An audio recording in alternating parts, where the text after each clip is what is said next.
In here, you lose track of time. Hours melt into days. Days turn into years. 30 years in my case. After so much time in solitary, I should have been getting better.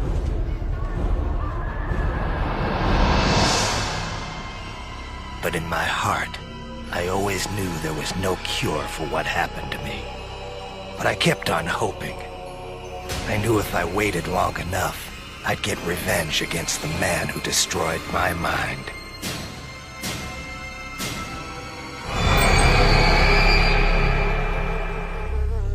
But I could only wait so long. Every day, the visions got worse. Soon I wouldn't be able to tell reality from my nightmares. But then, my life changed. He called himself Calypso. He said he ran a contest. Winner take all. In my case, first prize meant getting even with the man who stole my sanity. How could I refuse? I agreed to play.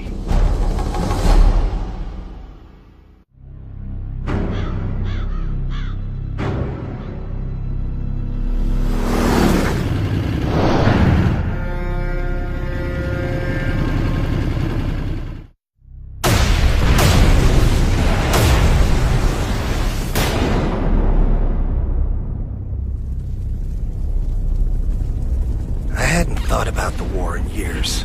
All the drugs and therapy in the world could never get me to talk about what I went through.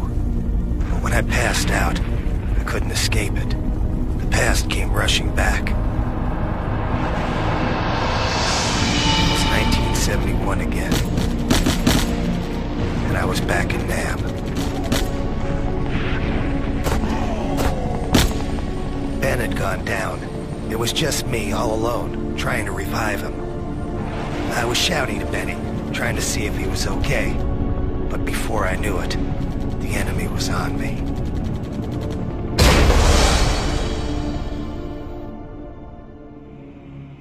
They put us into some stinking hole, 25 feet below the ground. Benny was in bad shape. I didn't know how long he was gonna hold out. Seems like forever I was screaming for someone to come and help him. Then one day, we had a visitor. The guy was an advisor to the Vietnamese. And he had his own unique idea of torture. Starvation. Benny was on his last legs, and I wasn't far behind. 5 days without any food will bring any man to the edge. And the advisor said the only way I was going to survive was to eat. He gave me a knife and started laughing. He said if I wanted food, I'd have to make do with whatever I could find in the hole. I tried to block out what was happening. I knew what he wanted me to do, but there was no way I was going to give him the satisfaction. Benny died 2 days later. I couldn't look at him. I didn't even want to think about it. It's amazing the things you'll do to survive. I think Benny would have understood.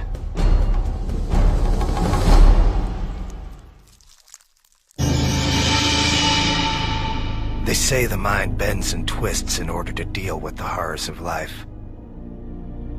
I think my mind bent so much it snapped in two.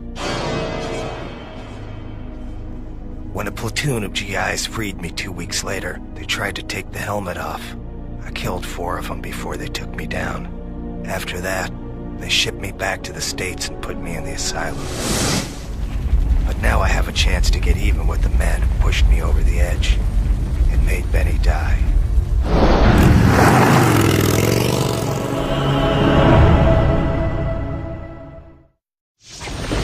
You're in violation of Midtown City Code 4432. Step out of your vehicle and surrender peacefully.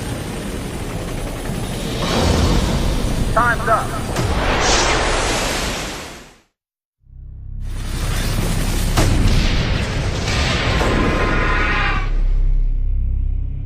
I'd done it. The battle was over. I'd won the contest. I went to see Calypso. Turns out he was a man of his word. He told me it was time for a reunion.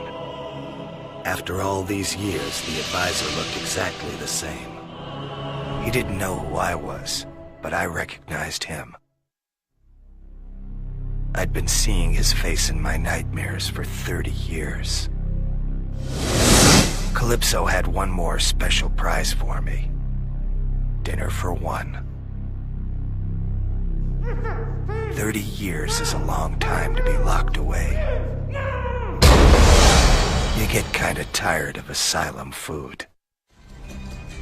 But after all this time, something new was on the menu. As much as I hated to admit it, over the years I developed a special craving for human flesh.